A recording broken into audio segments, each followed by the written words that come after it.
tea! Hello. Now, we're going to make tea today. Before we make tea, for anyone at all, the first thing we have to remember is that we should treat ourselves as if we've got COVID, bubonic plague, measles and any other transmittable disease you can think of, and the person that you're making the tea for has a compromised immune system. So, first of all, you wash your hands really carefully and then put on a pair of gloves. These gloves are sterile. They will stop your skin and all the stuff that's crawling about on it from touching any of the equipment or the ingredients. You can also wear a face shield and a mask, and so you're not even breathing on it. I'm not going to do that for this demonstration because if I do, the lights will reflect on this thing and you won't be able to see what I'm saying. So here we go. Tea.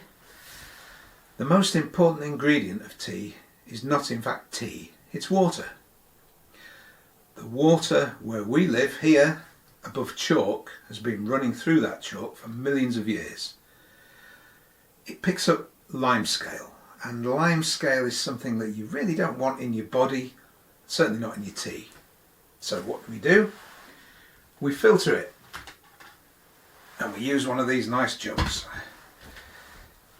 Actually, we're going to use more than one of these nice jugs. I'll show you this one. Comes in three parts. The actual filter holder, the glass jug, it's made of borosilicate glass, and the lid. Now ideally I'd like one made out of lead crystal and gold fittings, but I can't find those, so we'll stick with this.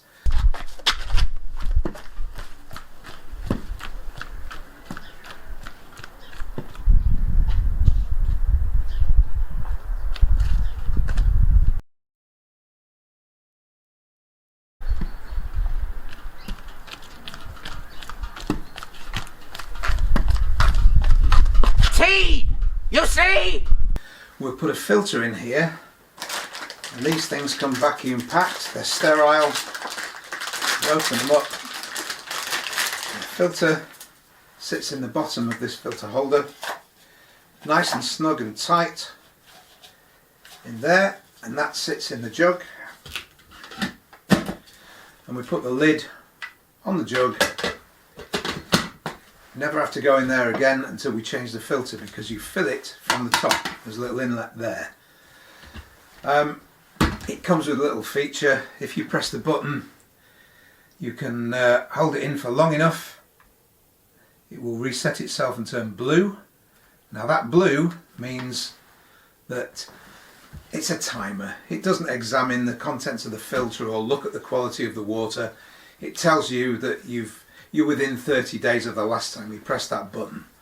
Now, the filters themselves last about 90 days, so you might reset it twice, but it starts off blue, then it goes yellow, green, means it's time to think about changing it, and when it goes red, it's time to either change it or to reset the filter.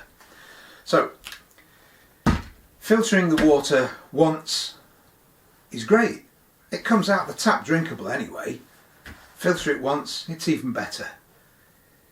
Filter it twice, you've got some improvement. Filter it 3 times, so it goes on. I'm going to filter this water 10 times, and I'm going to do that for a reason. I've tried this before. After a few weeks, on the first 5 glass jugs, you start to see a crystalline build-up of limescale on the glass. Filters 1 to 5 will do that, but after that, filters 6 to 10 will not. So we know that these filters work, they just work a little bit more slowly than we might like them to. So 10 filters. Once we've filtered it 10 times, you pour it from one to the next to the next. Number 10 is the one that you will pour into this glass bottle. And again, you won't just have one, you want to save up as much of this as you can, so I'm going to use 10 bottles. And not a plastic bottle because the plastic will degrade over time. These are glass, we know it's going to be good. There is a plastic fitting at the top, the little seal there, because it needs to be pliable. and you can change those. But put the water in, shut it down, it's airtight, it's watertight, you can hold it upside down, it's fine. There will be the water that you use in your tea. But before we do any of that, all this equipment, all 10 filters, all 10 bottles, anything that we're going to use needs to be clean. And we're going to clean it in several ways, because I will insist on the absolute top quality cleanliness of all the equipment that we use. So cleaning begins tomorrow. You've just seen a quick look at some of the equipment this morning. Tomorrow we'll start the cleaning. See you then.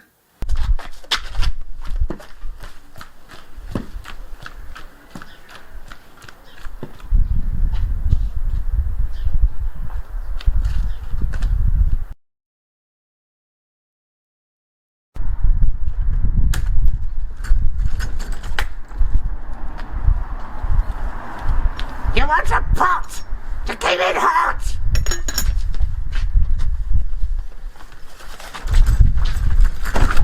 Okay, so we've had a look at all the equipment, and as I said before, the first thing we've got to do is make sure it's all scrupulously clean. So I'm not going to wash every single thing up in front of the camera. I'm just going to do one or two of each thing so you can see what I'm doing. So we've used some nice antibacterial washing up liquid, and the water is as hot as you can possibly bear it. Remember, your hands do not touch anything, any of the implements. These washing up bowls have been sterilised first. Now we can make a start. The bottles that we're going to keep the water in once we've treated it, take the seal off, drop that in first, give that a really good soak and a scrub. I'm just going to stand up on here so you can, so I can get into it a little bit better.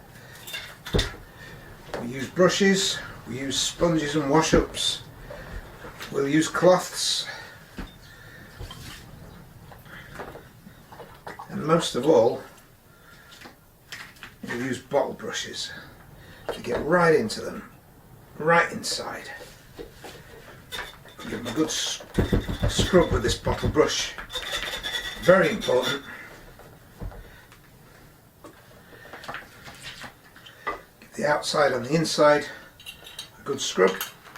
When we've done that, put it into rinse, and we will rinse everything as well. So a stainless steel funnel is going to come in extremely useful once we start filtering the water. Obviously teapots, make sure you wash every part of it, the lid as well as the actual pot. A small brush to go up the spout, because up the spout is where all the dried tea will collect, and if you get that in there and give it a good scrub and a poke out, and you get all that tea from it. Same with the bigger one.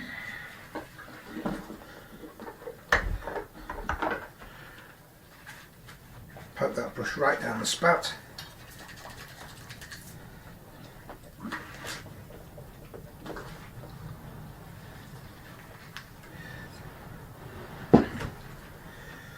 Also, of course, the tea strainer. You may or may not use a tea strainer. I'll talk more about that later. I tend to use them, but you can get infusers that you put the tea in the pot so it keeps all the leaves together. I'm not quite so keen on that idea. So the filter jug, we don't want to wash the lid. We'll wipe the lid carefully because it's got some sort of battery power in it. We'll give that a good wipe, but we won't immerse it. The rest of the thing, it's only in 3 parts anyway, and that'll all be washed.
see I'm not taking too much care with the drying up, for the simple reason it's going to get dried a second time and really better than I can.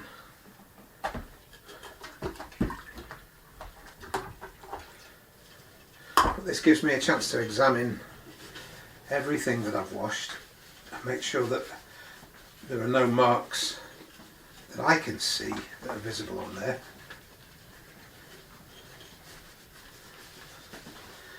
Now, if you'd like to join me for stage 2 of the washing process, you'll see what we're going to do next.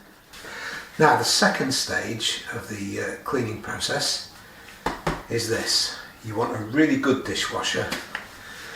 Your dishwasher will get the things hotter than you can bear to touch. It will get them cleaner than you can manage. But you've got to make sure that it's loaded correctly and that everything can spin round top and bottom. Otherwise it won't get as clean as you need it to. So we test that, and we test that, and it's fine. Now obviously I can't get everything in here that I need to first time, so it's going to have to be run more than once, but it's worth doing. And you don't need to do the longest setting on it. 45 minutes will do. And we'll run that until it's ready, and then we'll do it again until we've got everything clean. When everything's clean, we go to stage 3. Yes, there's a stage 3. So you've seen the stages of washing up by hand and then dishwashing. We now come to the filtration and sterilisation phase. These filters have all been put in place. The jugs of course were sterilised beforehand. The water has run through twice now, from 1 through to jug 10, and at jug 10 we feel that the water is now fully purified as much as we can, but we still need to completely clean these bottles that we're going to keep the water in. So Harry Holton's sterilising powder, only the best, and a stainless steel funnel which has also been washed, sterilised. Half a teaspoon of this powder, probably even less than that will do. It'll do 120 gallons, one of these. So we put that in the funnel, and we run from jug 10 and fill this bottle up completely. One jug takes about the same amount of water as one bottle. These are, I think, 2 litre bottles. And once all this is in, we leave it so the sterilising powder can do its work.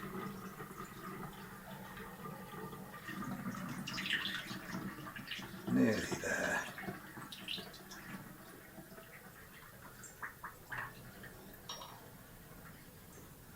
We want to fill these as much as we can. It's not quite full enough, that one, so we run a bit more water through from jug 9 into jug 10.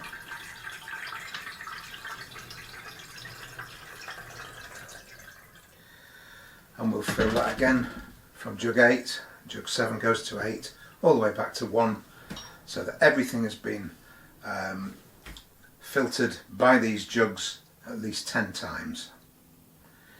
Give that a few minutes. You see how quickly the water passes through the filter, and as soon as there's enough in there, we'll just top this up.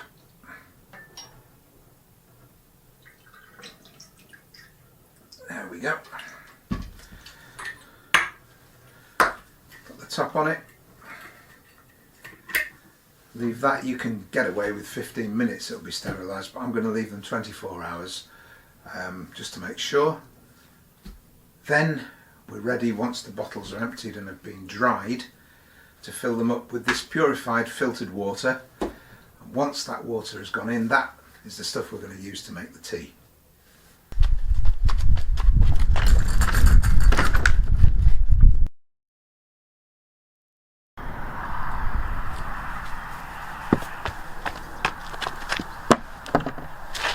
It's all in the blend.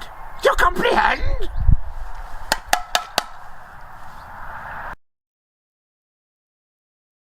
And now, using the funnel, into the sterile bottle the filtered water from jug 10.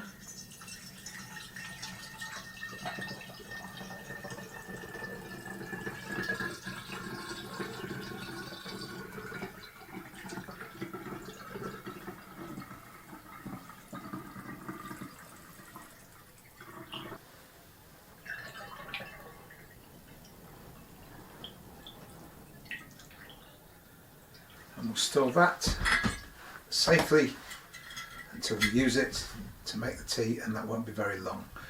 So, back in a couple of seconds. Now we've reached the stage where we've got 10 bottles purified water filtered in sterilised bottles.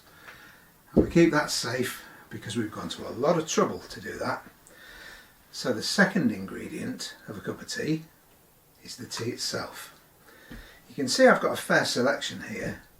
Some of it's loose leaf, some of them are tea bags, just to show you that they actually do exist.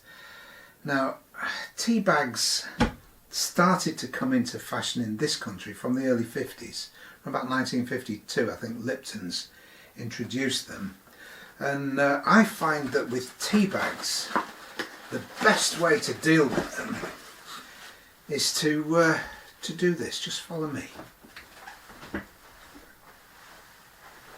What we do, they've already been dried, all the fairings have been swept up from the floor and put into the tea bags very carefully. So what we do is we pop them into the fire where they'll burn brightly. Can you see the flame there? And they'll burn nice and brightly and give a fragrance of tea. There, now you've got a lovely fragrance of tea while the tea bags burn, and we can talk about the actual tea. There are probably 1,500 different types coming out of India and China and Sri Lanka, which is they're the three major producers of tea. Tea originally came from India, from Assam, and there is a variety of tea called Assam. The Chinese say that they introduced it to the world, and maybe they did, but the tea they brought with them came from the earliest population of China who had come across from India, carrying Assam tea from the wild bushes. Now, I use my own blend. You can use whatever you want, whatever suits your taste, but I use Harry Holton's own brand of Assam and Rahuna. Now, these two teas for me work very well together. In the 19th century, tea drinkers would have a little wooden box, a tea caddy, with 2, maybe 4 different types of tea in, and a crystal bowl in the middle, and they would blend the teas together, they'd mix up the leaves. All that seems to have gone out of fashion. It's too much trouble, but it's not too much trouble for me. So what I'm going to do is mix the Assam and the Rahuna together. I don't need spoons to do it. I've got an airtight seal on this particular container, this caddy, and I put 80 milligrams of Rahuna and 125 milligrams of Assam together and give them a good shake, and that's really it. There's nothing more to it than that. These are the two that I like to drink together. They work well for me. As I say, it's entirely up to you. It's your own choice, your tea, your taste, and you might prefer something stronger, something milder. Rahuna is a long leaf tea. Assam is rather more finely ground, and they work together well for me. So that's my blend. You can use any one of these. You can use tea bags if you really must, but I wouldn't. Loose leaf tea's the way to go, I think. So next up, we're going to make it. Be sure your water's on the boil, or your tea will always spoil.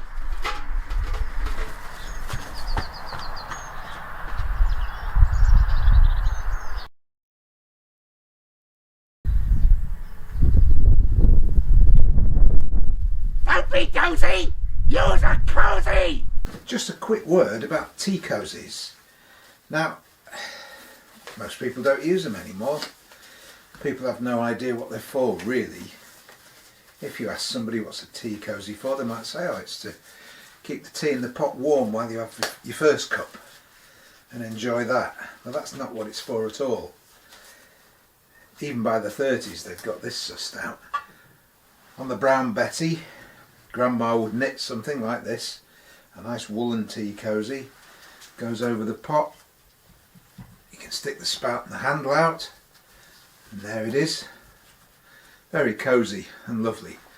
And that is for a purpose. That is to keep the water as hot as you possibly can. When you make the tea, you pour it in with the water on the boil, on a rolling boil, and because of that you want that as hot as possible, so you put this tea cosy on it and it keeps it hot. Now over the years these sort of things were superseded by a thermal tea cosy, and this is probably more efficient than a woolly one that your granny's knitted, and it goes over the whole thing and keeps it warm. And of course they come in different sizes. And then there was a different sort. There was this, which is called a muff or an open tea cosy, and you sit it in there and there's room either side for the handle and the spout, and you tie them up, sort of pull them up tight, and there you've got some kind of a warm tea cosy anyway.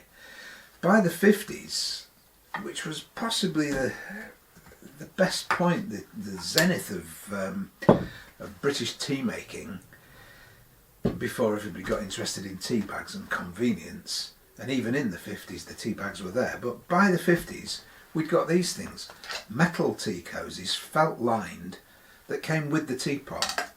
So we've always known how important it was to keep the thing warm while the tea was brewing. But of course, if you've got a metal tea cosy, this is a nice set, look at that, there's a sugar bowl and a milk jug as well.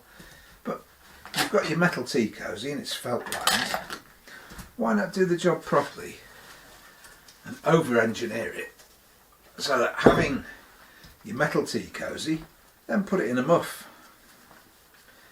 And if you put it in a muff like that, tie up, and then of course why not put a thermal one over the top, and then you know that you've done everything you can to keep that water as hot as possible while the tea is brewing. Of course you put it all back on, you can top it up with water again after you've poured out a cup. It's never going to be the same as that first cup. That first cup of tea, when it's made properly with a tea cosy on the pot to keep it warm, that's going to be your best cup of tea. In the 70s, of course, it all went a step too far with these things. Thermally insulated, twin-walled plastic teapots with separate filters, that slotted, little metal filter that's slotted in there. Marvellous thing. Except it's not. Your tea tastes of plastic, and you really don't want your tea to taste of plastic. Anyway.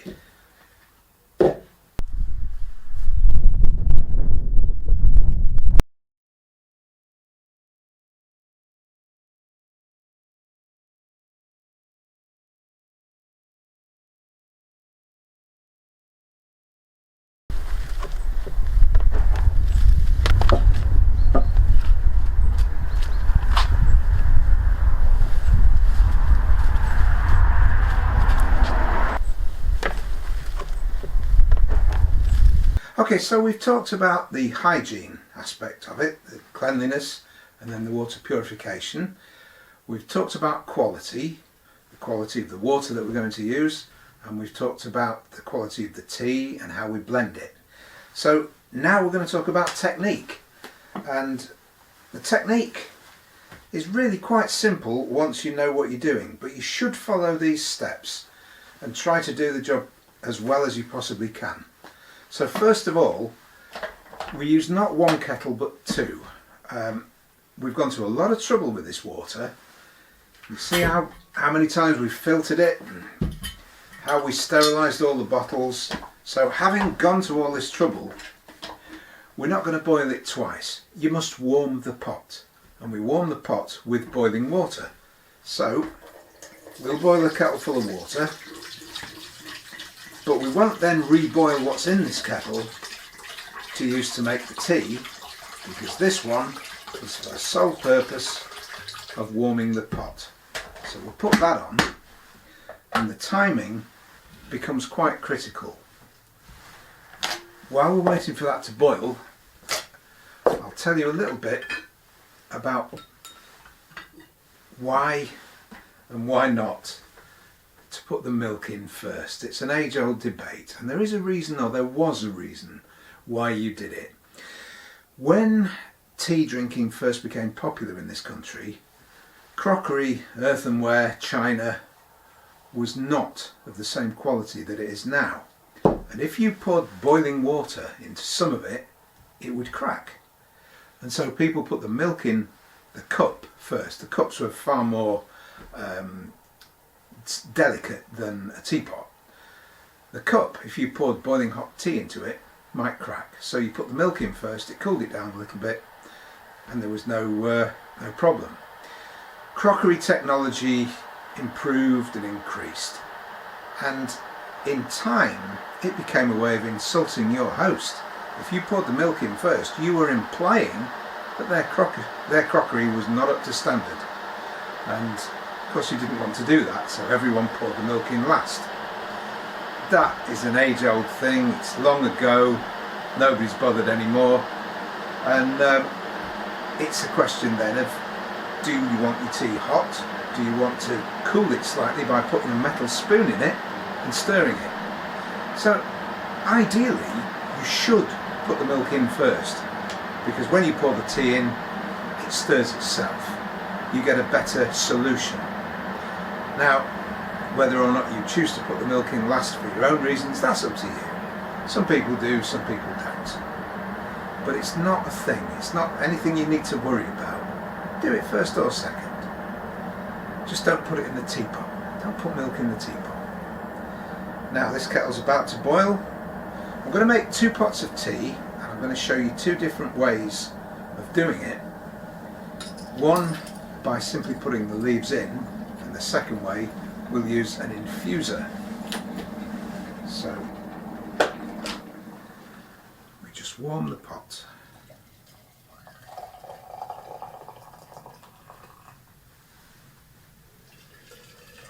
Doesn't take very much. Put the lid back on. Let that water stand in there while you boil another kettle full. And this time, this is the stuff you're going to use.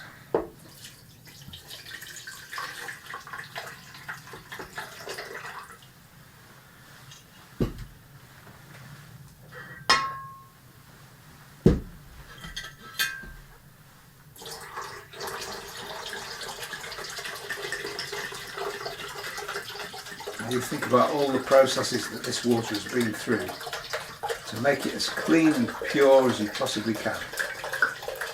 You don't want it straight out of the tap round here. If you take it straight out of the tap, you tend to get a scum on the surface of the water in your cup, and that you do not want. Now I'm making 2 pots, so I'm boiling a full kettle full. This will take a moment.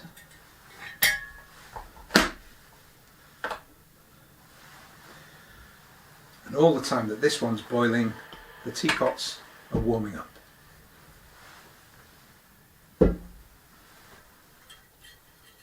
Any job that you do, any job at all, has 5 main stages, maybe 6. Those stages begin with inspiration. The inspiration, you have the idea of the job that you're going to do. Now once you've had the idea of how you're going to, of what job you're going to do, you've got to think about how you're going to do it. So the next stage is cogitation. Inspiration, cogitation. And while you're thinking about it, you're going to find all the things that you don't know about. So you've got to find out about them. Education. Inspiration, cogitation, education. Then comes the most important thing, and you've seen the most important thing while we've been doing this. And the single most important thing about any job is preparation. Once you've prepared properly, you've got all the gear together, you know exactly what you're doing, your mind is prepared, you're physically prepared, then and only then comes application. And you'll see in a moment the application will take place. Once the application has taken place, admiration, if you're lucky, appreciation. Those people who see the job that you've done or experience, for example, tea that you've made, will appreciate and admire the effort that you've gone to. So, inspiration, cogitation, education, preparation, application, admiration. Let's hope that works. Pause just for a moment while this kettle boils.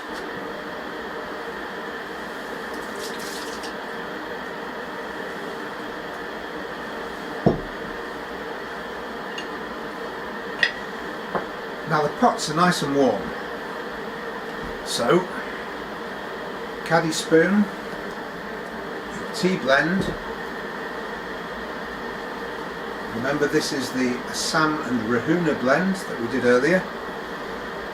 Of this teapot, 2 spoons full will fill in a full pot of this tea. Straight into the pot, loose. When you pour the boiling water on it, it will infuse. However, there is another way of doing it. The other way of doing it is to use an infuser. Now this, much as I don't like them, this is a bit like making a giant tea bag. You put your tea inside. This is a first flush Darjeeling we're going to make. I'll get as much tea into this as I can because it's a slightly bigger pot, so 3 in there. And you screw it together.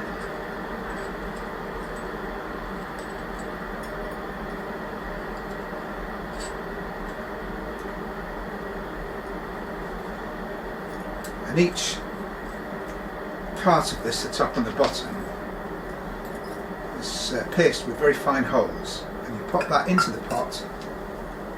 When the boiling water goes on it, it will infuse in that way.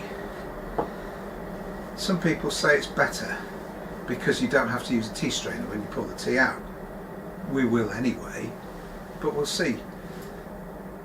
And here's the kettle boiling now. Now when you put the water in, this water needs to be on a rolling boil. So that's what's happening at the moment. The water is boiling on the boil, and as it turns off, we pour it directly into the teapot. And this is the point at which it becomes time critical. That water is still boiling. You don't want to put your hands in there. Get the lid back on as quickly as you possibly can, and this is the important thing. Get those cozies on there to keep it warm. Not just one cozy. Remember what we said, we're going to over-engineer this. We'll put the metal cozy on this one and the muff cozy, which we'll tie up, and over the top of it goes the thermal cozy, and it's only going to last 3 to 5 minutes. I'm going to run out of tea cozies. So on this one, we've got the metal one, we'll just put this Granny's knitted woolly one over the top of it, and this will keep it sufficiently warm. I could put a thermal one over the top of that, but we won't do that for today. Now, as I've said, this is time critical. We've got to get this to the place where we're going to serve it within the next 2-3 minutes. And we're going to take it. You're going to see now, having gone through hygiene, quality and technique, now a little bit of theatre, because this is important. And it's important to me when I serve tea that I use this 130-year-old Irish linen on my tray, not just one but 2. Stops the teapot sliding about. We'll get this very quickly through to where we're going to serve.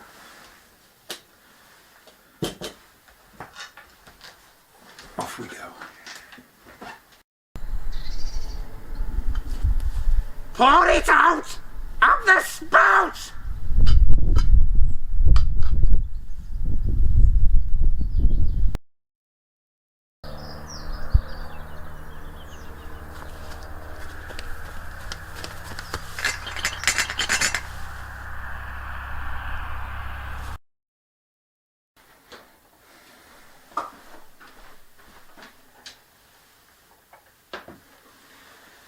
Hygiene, quality, technique and theatre.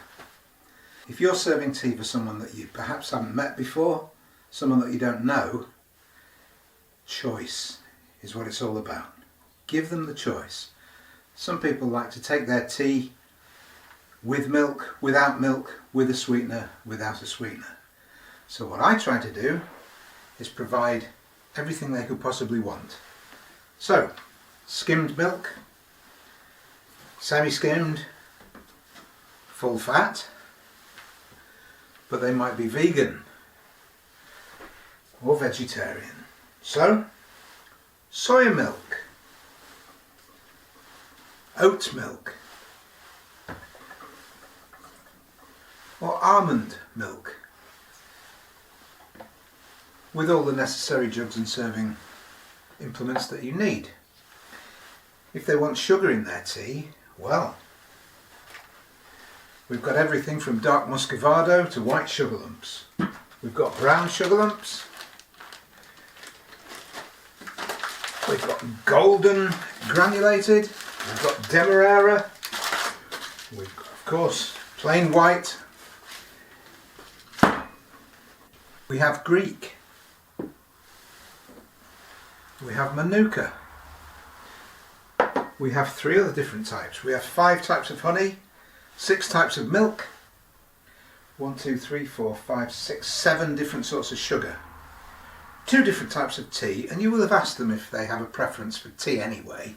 So 2 different types of tea, we're ready to serve.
And with a good assortment of biscuits, that, ladies and gentlemen, is how you make and serve tea. Cheers.